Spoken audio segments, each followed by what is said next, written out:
Hello everyone, today I'm going to show you how I make my tzatziki sauce. It's very easy to make, it only needs few ingredients and it's perfect for summer, especially on those really hot days. So let's get started.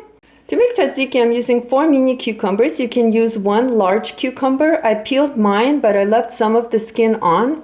You're also going to need 2 cups of yogurt. I'm using plain whole milk yogurt.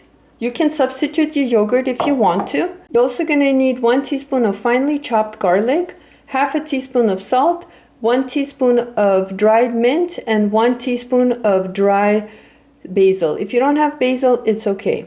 So we need to cut our cucumbers, and the way I do it is I slice them and then I make long strips.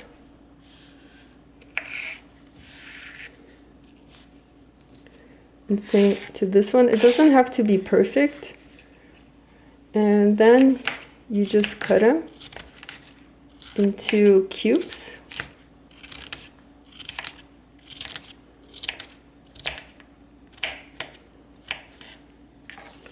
So I'm gonna go ahead and prep all my cucumbers. So I went ahead and I roughly cut my cucumbers into cubes, as you can tell. So I'm gonna go ahead and take my yogurt that I already put in a medium bowl. I'm gonna add my cucumbers into my bowl with yogurt. Then I'm gonna go ahead and add my garlic.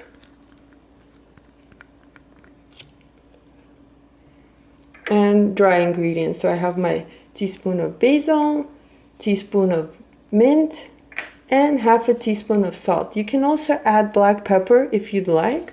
And now all we have to do is mix our ingredients to combine.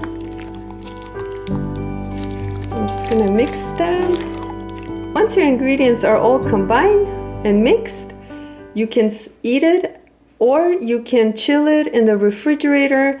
It's very good as a dip or just to eat it alone. Thank you so much for watching. I hope you tried this recipe, especially on a hot day. Please like and subscribe, and I'll see you in my next video.